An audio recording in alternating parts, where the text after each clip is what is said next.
Aaron. If you need a lesson, they're out in the lobby, and so if you didn't get one yet, they're there. And look at the kings. We're going to be doing this over the next month or two or three or four, and hope it's of interest to you. Looking at the kings in the Old Testament, and you'll see some of the reasons why we're going that route here in just a little bit as we begin. But go ahead and open your Bible up, if you would, to 1 Samuel, and look at chapter 8, verse 1 down through verse 22. 1 Samuel chapter 8, verse 1, and the entirety of the chapter. You're familiar with it, but let's look at it together. Beginning with verse 1 in 1 Samuel chapter 8. And it came to pass, when Samuel was old, that he made his sons judges over Israel. Now, the name of his firstborn was Joel, the name of his second, Abiah. They were judges in Beersheba. And his sons walked not in his ways, but turned aside after lucre, and took bribes, and perverted judgment. Then all the elders of Israel gathered themselves together, and came to Samuel unto Ramah, and said unto him, Behold, thou art old, and thy sons walk not in thy ways. Now make us a king to judge us like all the nations.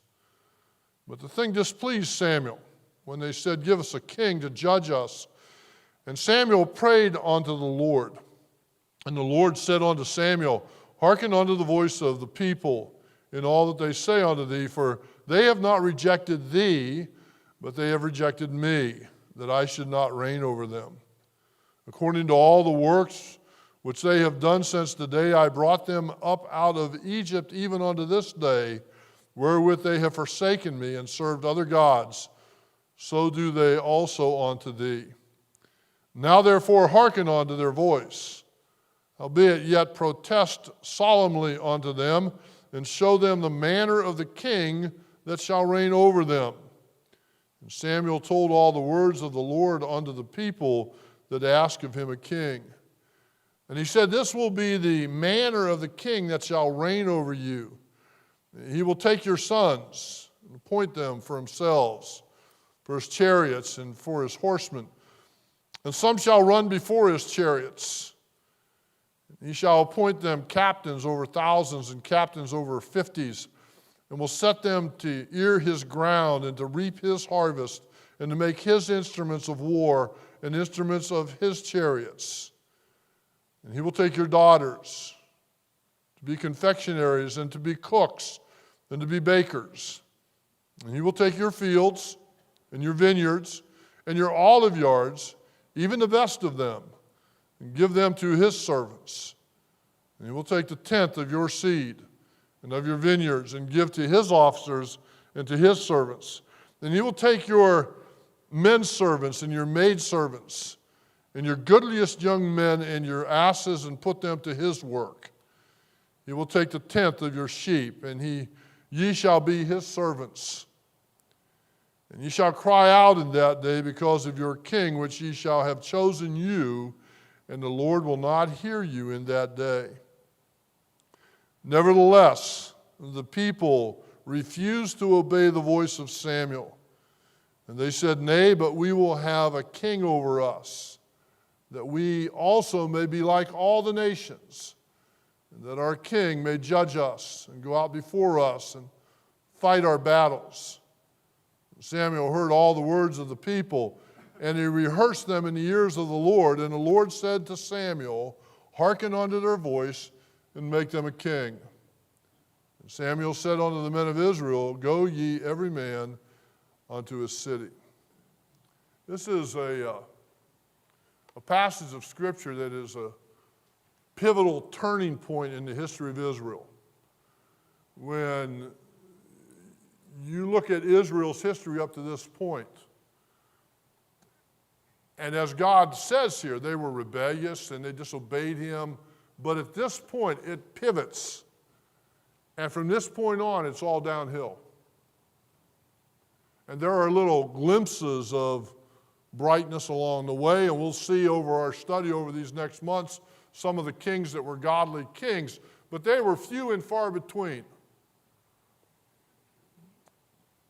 what is happening here is the heart of the people is being revealed, and God knows their heart well enough to say, go ahead.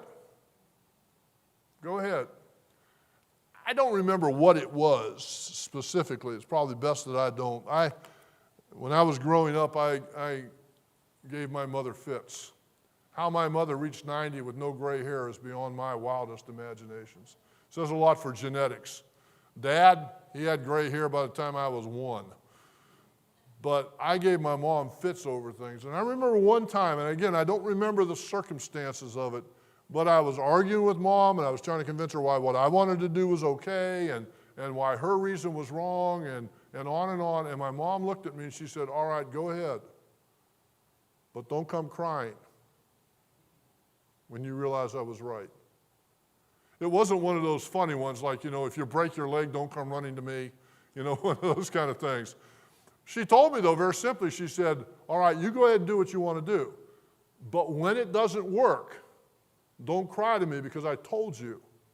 And every time I read this account, I'm reminded of that because God said that when all this befalls the people because of their desire to have a king, they'll call on to him, but he won't answer them. Why? Because they refused his counsel. They didn't want to hear what he had to say. Look here at your introduction, and you've got it before you can read it up here. But again, over these next months, we're going to look at a few of the kings of Israel. Prior to Saul becoming the first king, and this is essential, they were a theocracy. They were ruled by God alone. Now you had somebody like, for example, like Samuel, who was a judge, who was an intermediary. You had the prophets who were intermediaries, and they communicated to the people. People did this like Moses. They communicated to the people what God said. But they were a theocracy. God was their king, and God ruled them. Obviously, again, they rebelled against God, and there were consequences that came because of that rebellion. But there was a direct line of ruler there. The people and then the intermediaries that were the communicators, but God was their king. It was a theocracy. In our text this evening, we see them expressing their desire to cease being a theocracy and becoming a monarchy, being ruled by an earthly king. Now, we'll look at some things here tonight as we go through this. But recognize as we do that there are some obvious reasons for their departure of what God has established. And I don't know if I jumped one there or not. Yeah, there we go. There are reasons for their desire. While there were reasons that were obvious and would seem logical to them, and what would those reasons be? They wanted to be like the other countries around them and have a king to lead them. Okay, but what ones would look logical in their reasoning for wanting that? We just read about it. What's that? His sons were no good. Samuel was getting beyond his years of usefulness. There was nobody to step in, by their estimation, nobody to step in, so now's a good time to shift. And I don't doubt for a second that there were probably people in Israel who didn't think the thing through but heard those excuses and said, man, okay, yeah, that makes sense. That makes sense. Then if you look on here, as we see, there were reasons, and the reason, though, was that God recognized and pointed out to Samuel, and that was that their departure from what God had established and seen it so clearly stated here, it really ought to get our attention. That is the reason. They said, here's the bottom line reason. This is what Mike just said. The bottom line reason is we don't want God to tell us what to do anymore. We want to be like everyone else. And if we have what everyone else has, then won't we be happy? Have you ever wondered, I'm sure you have, in this political season in which we're living, but the landscape that has been here for quite a while, why do certain people, and they can call them anything they want to call them, they can call them progressives, they can call them leftists, they can call them liberals, they can call them Sally and Jack, it doesn't matter what they call them, but they desire a Marxist or a communist style of government. What makes them desire that? The common, it's going to sound mean, it's not meant to be mean, but it's the common non-thinking person who says, oh, this is a good idea. First of all, they want something for nothing. Exactly. And second of all, the people at the top realize it's a way to gain power and control. That's what these people want, and to use the French, the bourgeoisie, they follow along after it because they believe the line that says this will be great, this will make us happy. That's what you've got here with Israel. Israel has been a theocracy. God has been their king. And I'm not saying this to try to be tongue-in-cheek, but it doesn't get any better than that, okay? And they said, no, we don't want that. We want a king like everybody else has, because that will make us happier. He'll go out and fight our battles. So the warnings come along. And as the warnings come along, this is what's going to happen, and this is what's going to happen, and this is what's going to happen. We don't care, we want. So you look in our political landscape today, this political season in which we live. And I'm not telling you who to vote for. I think you're intelligent enough to figure that out.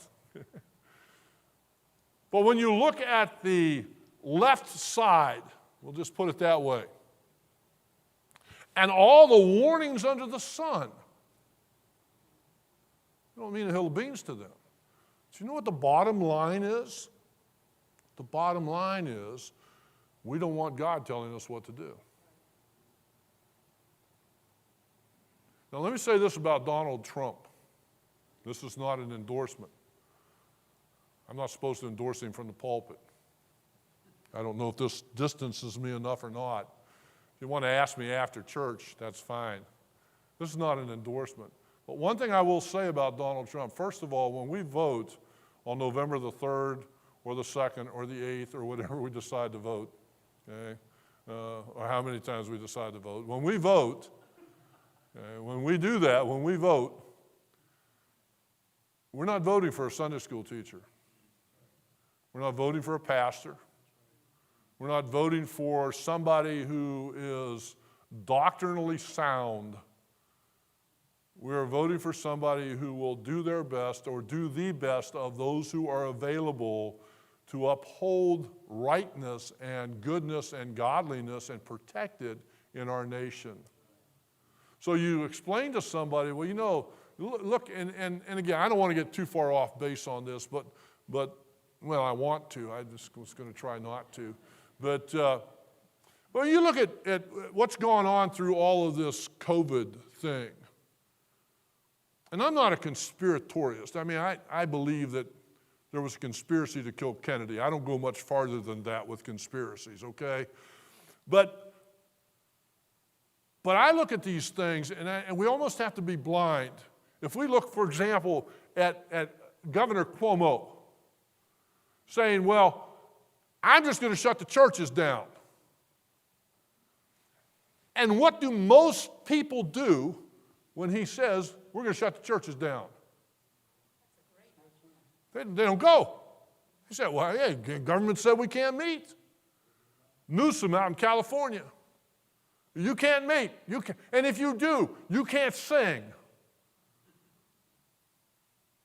And you know what, folks? We need to recognize, and I'm sure most of us, not all of us in this room do recognize, that's just setting a table. And right now, COVID has opened the door for that table to be set. And if the leftists and the progressives, as they like to be called, the Marxists get into power, we have just seen the tip of the iceberg. And you tell people that, and their attitude is, oh, no. You know what? He's going to give me. I remember when Barack Obama was running one time, I heard a woman being interviewed on television, and she said this. She said, well, if Barack Obama's elected, I won't have to make my house payment. I thought, well, you got to deal with Barack. Is he going to take the coupon book and send it in every month? But that's basically what was being said. He will fight our battles for us. And that's what these people have said about having an earthly king. I want to get back on track here a little bit. But this is not without parallel in the day in which we live. It ought to get our attention. Verse 1 through 3, the obvious reason. And again, we've talked about this somewhat. We'll go through this a little bit tonight and then get into the actual kings next week. It came to pass when Samuel was old that he made his sons judges over Israel. Now the name of his firstborn was Joel, and the name of his second Abiah.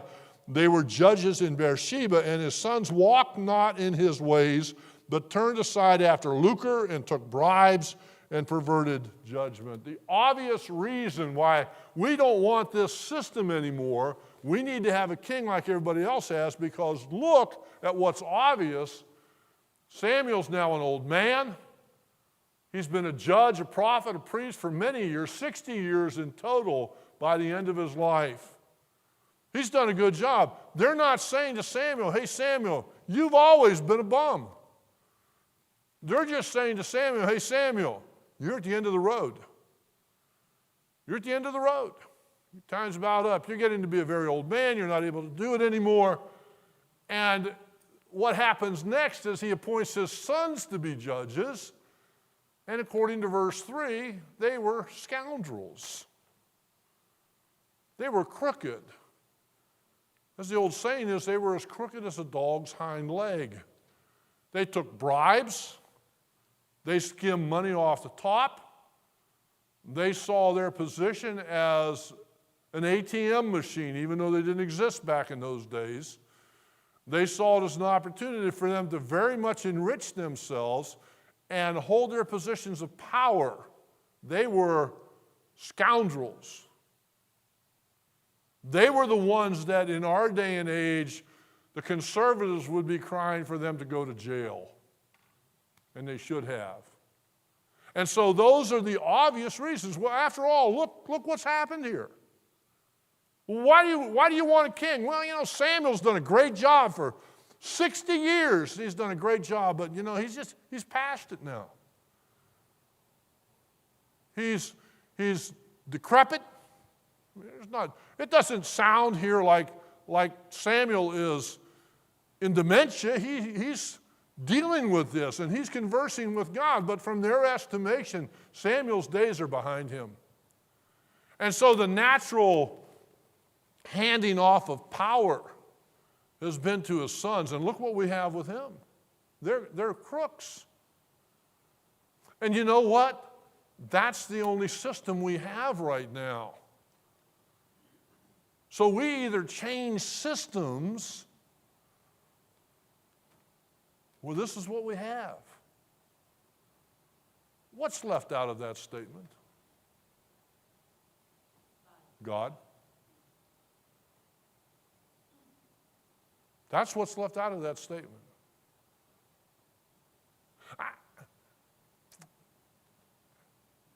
Sometimes I read some things that, I remember reading an ad one time years ago for a book. And the ad, it was a book about Ted Kennedy, so you'll understand why the ad said what it said. It said, every now and again it does you good to read something that makes your blood boil. Okay? And I do that. But sometimes I read things and I think, why in the world did I read that? Just, you want to go out and jump in front of a train after you're done reading some of these things. And some of this I've been reading about the political landscape, and I read these people who say, well, you know what? I'm not going to vote because Donald Trump is morally bankrupt. He's a scoundrel, morally. He's what my mother would have called an alley cat. And they'll say, and I've read this, they'll say, well, I can't vote for Joe Biden because he's in favor of abortion on demand at any point. He is in favor of all kinds of things that damage the family, LGBTQ, RST, UVW rights, the whole shot. And I can't vote for him, and so I just won't vote, or I'm going to write in a candidate, and I'm going to vote for John Haynes. I'm just going to write his name on the ballot and vote for him. And what they leave out of that picture is what God can do with an imperfect, ungodly man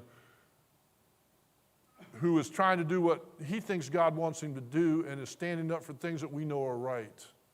What's happening here in Israel at this point is they're saying, hey, this isn't working and God can't fix it. And anytime we think that way about any situation, we've surrendered the situation. And that's where Israel is. Jump in with questions or comments as we go here. Yes? Eli had bad, wicked sons. Mm-hmm. And yet God brought Samuel at the right time. Exactly. If he waited, he would have brought the Exactly. You're exactly right. And Eli did nothing to correct his sons. God took Eli out. But again, he brought Samuel along, and he superseded the sons of Eli as far as ruling Israel. You're exactly right. And it is a sad testimony that, like Eli, Samuel's sons were ungodly men. And they were. That's always a sad testimony. We know people, that godly people, children are wicked. Don't want anything to do with God. Mock God, mock their parents. That's heartbreaking. And it is sad that, like Eli, Samuel's sons were ungodly men. Now, somebody could say, well, why were they ungodly? And you know what my answer is? I don't know. Because God doesn't tell us. Somebody could say, well, you know, the problem was, and that's dangerous, isn't it? I heard somebody one time spend a lot of time explaining why Samuel spent so much time with Israel that he neglected his sons, and that's why his sons turned out to be scoundrels. And you know what I thought when I heard that? You don't know that any more than I do. And the fact of the matter is, folks, is we can invest in our children and we can have them in church and we can teach them the Word of God, and ultimately they are going to make choices, and we pray they make the right ones. But sometimes they don't. And they break our hearts. But they're accountable to God for that. So what happened, I don't know. Yes, sir. I think you got it right on the head, Pastor, when you said we want to take God out of the country, and we want to take God out of the equation. And I think a lot of it is, we don't study history. We don't go to these other countries. We don't see how they live. I mean, I've been to a lot of different countries in the military. We have one of the highest, one of the highest qualities of life in this country. It's Yeah. unknown in those countries. Oh, it's, People want to come here, but if you read the history books of what's being taught, yeah. we don't have what's really going on out there. So just like Israel, all the grass is greener, all these other Yeah. people have this and that. We don't see the damage that's inflicted upon the people with these kings or this bourgeoisie. Yeah. And we could if we'd look.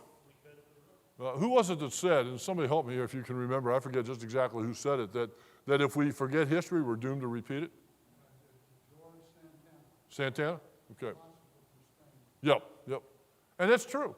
And so if we don't pay attention to it, we don't look at it, and it just goes, and you know, you talk about how God is blessed in America, and you've got these people today that would talk like America is the scrap heap of the world.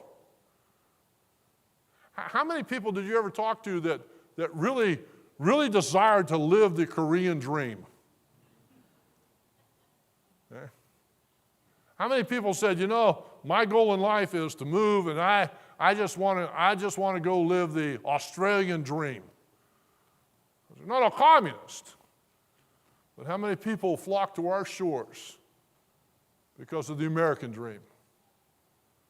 And that's because God is blessed. But you take God out of the picture. That's what was happening in Israel. They were ungodly men. Verse 4 through 6, the justification for their choice. Look there if you would. Then all the elders of Israel gathered themselves together and came to Samuel unto Ramah and said unto him, Behold, thou art old. Here's our justification. You know, you're old. Don't you like that when somebody says that to you? No, I don't either. You know Hunter that was remember Hunter that was an intern here for a while? And here, probably a year or so ago, we let Hunter preach on a Sunday evening.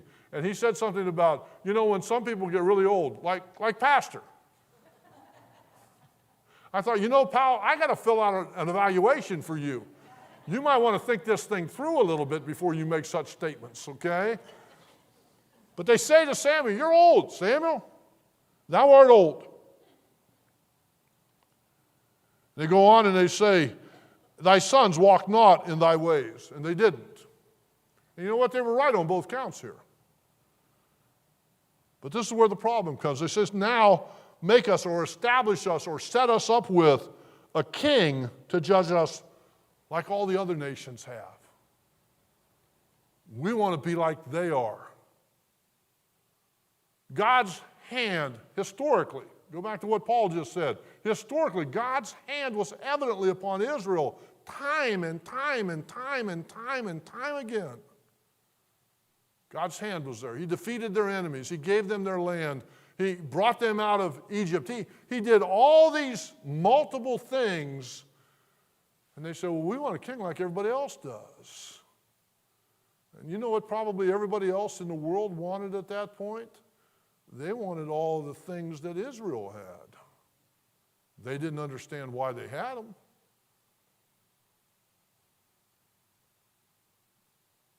But Paul, I think you made the statement too that the grass is always greener.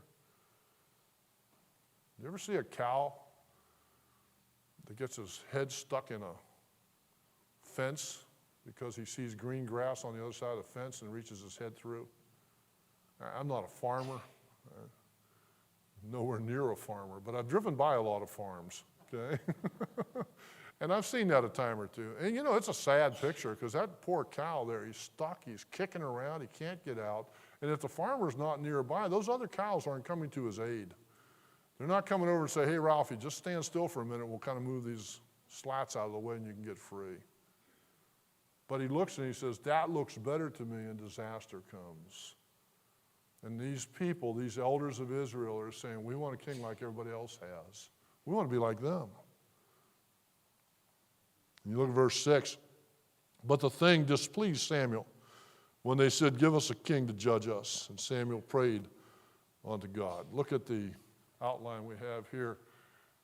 Since the sons of Samuel were not fit for the role of judge, the elders came to Samuel and confronted him. This was their shot.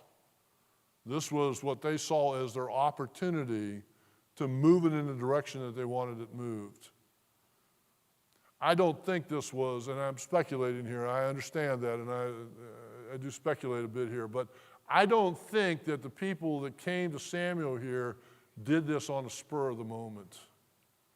I think for quite a while they'd been looking and saying, wouldn't it be nice if we could be like everybody else was? And here's our shot. And so they come and they confront him because of his age. They demanded that because of the situations of his age and the wickedness of his sons, they be given, quote, a king to judge us like all the nations. And literally it is saying like everybody else, like all the other nations, we want to be like them. Growing up in the 60s, 50s and 60s into the early 70s, I used to laugh back then because there were kids that were my peers, and some of you can remember this. They were kids that were our peers, and they said, well, we don't want to be like everybody else. So they all wore the same grungy blue jeans. They all wore the same tie-dye shirts. They all looked the same because they didn't want to look like everybody else. I never could understand that. I never could. It just didn't make sense. That's what's being said here. We want to be like everybody else is. We don't want to be the oddballs. We don't want to be the ones, and I know we don't have kids in here right now. They're occupied in other ministries, but we don't want to be the kids that are homeschooled or the kids that go to a Christian school. We want to be like everybody else. Sadly, there are Christian schools that have attempted to accommodate that because they make their school more like everybody else's. I remember hearing a young man one time, we were going to a ball game, and he was sitting right behind me in the van, and he was talking to a guy sitting beside him who was not out of a good home, and entertainment was wide open to him, and they were talking about a movie that was a filthy movie. I turned around and told him to change the subject. He didn't want to hear any more about it. But the young man sitting right behind me was talking as if he'd seen it. And afterwards, I went to him and I said, have you really watched that? And he said, no. And I asked his dad about it. I said, this is what I was hearing. Are you aware of this? And he said, what it seems to be is he wants to impress the other kids to make them think that he's just like they are. It's the same philosophy. It's when Christians try to mimic the world because they somehow think that the world has something up on us over happiness and joy. And these people are saying to Samuel, we want a king like everybody else has. Verse 7 and 8, the real problem is stated. And we've talked about this already, and now we're walking through this. Then the Lord said unto Samuel, hearken unto the voice of the people, and all that they say unto thee. Excuse me. For they have not rejected thee, but they have rejected me, that I should not reign over them, according to all the works which they have done since the day that I brought them up out of Egypt, even unto this day, wherewith they have forsaken me and served other gods, so do they also unto thee. This is the real problem. The real problem is very simply this. They have not rejected Samuel, they've rejected God. And they're saying God is not going to rule over us any longer. They probably didn't know the word theocracy. It wasn't in their vocabulary. But if they did, they said, we are not going to be a theocracy anymore. We do not want God to reign over us any longer. However, there is a word in their vocabulary they should have been familiar with, and that word was heathen. Was heathen? Heathen. Heathen. They wanted to emulate heathen nations. You're exactly right. Exactly right. And heathen is an English word, but whatever word it was that they used for it, they knew what it was. And so, yes, they did know that. But that's the problem. They're saying we don't want God, we want the world. We have churches today across our land and probably around our world, but certainly in our land, that have said we want to have church, we want to have a semblance of church, but we want it to feel as much as comfortable to the flesh and to the world as is possible. Larry has said this years ago. He was listening on one of the talk programs, and they were interviewing Joel Osteen. And they asked him if he preached about sin, and he said, oh, no, I'd never preach about sin. That would offend people. We don't want God to reign over us. We want to make our own choices and our own decisions. And Samuel, we want you to take care of this for us. They rejected God. And so verse 9 through 18, we'll not read all of these, but there are warnings of them getting their way. God says to Samuel, okay, Samuel, go back to them and tell them, if you have a king, this is what is going to happen. And in those verses, 9 through 18, it lists things. Just for example, in verse 9 it says, show them the manner of the king that shall reign over them. Samuel goes back in verse 10 and tells them this. And he said, this is the manner of the king that shall reign over you, verse 11. He will take your sons and appoint them for himself, and for his chariots to be his horsemen, and some shall run before his chariots. And you go down through those verses, down through verse 18, 19, 18 actually. You go down through that and look how many times. In fact, do that as a little study tomorrow or tonight when you get home. Take your little marker. I use a highlighter in my Bible. The only problem with that is oftentimes when I highlight something on a page, I just highlighted something on the other page that I didn't intend to highlight. Okay? But whatever you do to mark it, take a little pen and write a little red pen and mark underneath it. How many times in this passage you have what the king has, what Israel has, and God enumerates, he will take what is yours and it will become his. His chariots, his confectionaries, his cooks, his maidservants, his menservants, his horsemen, his chariot men, his soldiers. And what you have becomes his. When we stop serving God with a heart to please him, when we stop allowing God to be God in our lives, then we are giving away what God has given us.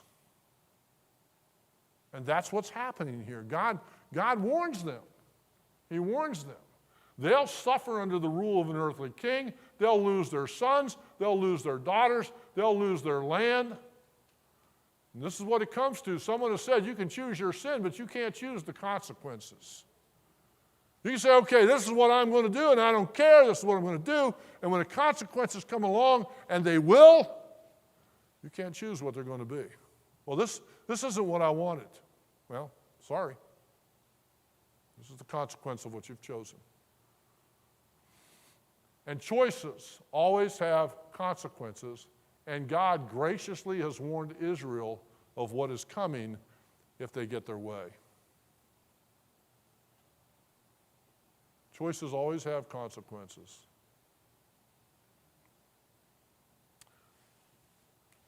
I love Chinese buffets. I don't go to them very often, but I love Chinese buffets. And I could choose. I don't even know what's open right now. I don't even know if buffets are functioning right now. Probably very good for the health of America if buffets didn't open again. But I could choose and say, you know what? I like them so much. I like sushi. I like the shrimp on a Chinese buffet. I just like them. I like to go through and say, oh, this looks good, this looks good, this looks good. And I could choose, if I wanted to eat at a Chinese buffet for lunch 5 days a week.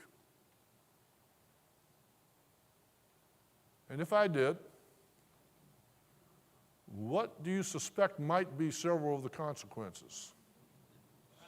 Slanted eyes. What's that? Slanted eyes. Slanted eyes. No, that's not what I was thinking of. You'd probably be in an electric wheelchair by now. Okay, that's true. I just went and bought a sport coat the other day, and I have, for a long, long time, I've worn either a 48, a 50, or a 52, depending on who makes it, extra long. Okay? I probably would be buying a 62 extra long if I went there every day. I would be in a wheelchair. I don't have any cholesterol problems. I don't have any blood pressure problems. I've got a lot of joint problems. The infrastructure is breaking down. But everything else works great. I don't have any heart problems. I don't have any lung problems. Now I say that, I'll probably walk to the car tonight and fall off the porch and die. I don't know, but as it is right now. But you know what? If I did that every day with the salt content that's in that food, with the fat content that's in that food, I would have diabetes, I would have high cholesterol, I would have high blood pressure, I would have all those consequences. You know why? Because choices have consequences. Several times when I've lost some weight, Deb said, you need to get some new clothes. And I'll tell her, I say, well, you know, ice cream's cheaper. I mean, I can eat ice cream every night. It's a lot cheaper than buying new suits. But if I did that, choices have consequences. And all humor set aside, when we choose to depart from what God has for our lives, in any facet in our lives, there's a consequence for that that's going to come. And we don't know what it is, but it will come. It will come. And we can choose that, but when we do, we open ourselves up to whatever that consequence is going to be. And God graciously here tells them, here are the consequences that will come. Now, we live in a nanny society. You know, when, what was the guy's name that ran for president, that was the mayor of New York and outlawed any sodas over 16 ounces? Bloomberg, okay? Somebody said the reason he said that was because the 32-ounce cups were taller than he was. Okay, I don't know if that's true or not, but he decided that for the sake of everybody's health, you could not. Now you could go in and buy two 16-ounce sodas, okay, but you couldn't buy a 32-ounce soda. But even with that, he didn't know what the consequences were going to be. But here God tells them, this is what will happen if you make this choice. He has warned them of what is coming. And so in verse 19 and 20, we don't care. We don't care. Look at it if you would. Nevertheless, verse 19, nevertheless the people refused to obey the voice of Samuel, and they said, "Nay, but we will have a king over us." We don't care what you're saying, Samuel. We want a king. And notice verse 20. Now, and just pause for a second. Earlier they said, we want a king like all the other nations. Notice the change in phraseology here in verse 20. That we also may be like all the nations. So what they're looking at here earlier, you could make the case, they could make the case. Well, we don't want to live like the world. We look at that system and we think that system would be a good system, but we still want to be godly people. And that system would be good, but we still want to obey God. But here they give it away, don't they? And they say here very plainly, so we can be like all the other nations. We can live like they do. I'm convinced politically in our nation that those who want to reject everything that is good and right want to reject, and this may be an overgeneralization. I don't think it is, but it may be. Those who reject those things are saying we do not want to be accountable to God. That's the bottom line. I'm convinced after all these years, and I've told you, when I went to college, I'm trained as a humanist. Thank God, even before I was growing much as a Christian, I saw the stupidity of much of what they said, but I'm trained as a humanist. And it occurred to me early on that those who want to be humanists, if I'm those, I'm not accountable to God for anything. So let's remove him. Then I feel good about everything I do. That's the core of evolution. Evolution can't be proven. You've heard it said as much as I have. It takes more faith to believe evolution than it does to believe the Bible. It totally rejects the scientific method of proving a hypothesis because it can't be proven. Totally rejects it. But it eliminates God. And I now can do anything I want to do because I'm a God unto myself. That's what these people are saying here. Not just we like their political system, but we want to be like they are. We want to do what they do. They've seen the grass on the other side of the fence. And they've said it's greener, and that's what we want. Look on here, if you would. Regardless of God's warning, they will have their king and be like all nations. How sad, but again, how frequent when God's people refuse him and strive to be like the world. We don't have time tonight for a long litany on this, but there are a whole basket full of philosophies that the world holds that many Christians have adapted, taken out and put in our baskets. It might be a philosophy of success. It might be a philosophy of what life, quote, is all about, close quote. It might be a philosophy of doing what you want to do. I had a deacon in a church one time, not this church, but a deacon in a church one time said to me, well, after all, isn't God's greatest desire just that we be happy? I said, well, if you want to hold to that, then let's see what God says about being happy. And in John chapter 13, I believe it is, verse 17, ye know these things, finish it for me, happy are ye if ye do them. So does God want us to be happy? Well, yes, by his definition, that happiness is found in obedience to what we know God has said. But the world says, hey, just be happy. If it makes you happy, do it. Makes you happy, doesn't hurt anybody. You know, one of the greatest lies that's ever come down the pike is the lie of a victimless crime. There's no such critter. When I hear people saying, well, you know, all these people that are drug addicts that are in prison ought to be released because they committed victimless crimes, tell that to their children who didn't have food. Tell that to their daughters who were prostituted. There's no such thing as a victimless crime. But the world says there is. And I've heard Christians say it too. Why? Because we easily adapt. And so you look up here, how frequent when God's people refuse him and strive to be like the world in any numbers of ways. Verse 21 and 22, and we'll finish for tonight, and then next week we'll get into King Saul. But verse 21 and 22, and Samuel heard all the words of the people, and he rehearsed them or repeated them in the ears of the Lord. And the Lord said unto Samuel, hearken unto their voice, and make them a king. And Samuel said unto the men of Israel, go ye every man unto his city. And then the process begins. But God says, let them have their way. You know, there's a point where God will no longer strive with men. There's a point in your life and my life. And in fact, if you go to Romans chapter 1, what's it say there about those who profess themselves to be wise? They became fools. God did what? Gave them up to the reprobate minds. I heard somebody one time describe that as God going, okay, you were warned. Go ahead. Go ahead. That's what Israel does here. That's why we said at the outset that this is a turning point in the history of Israel. And it's all downhill from here.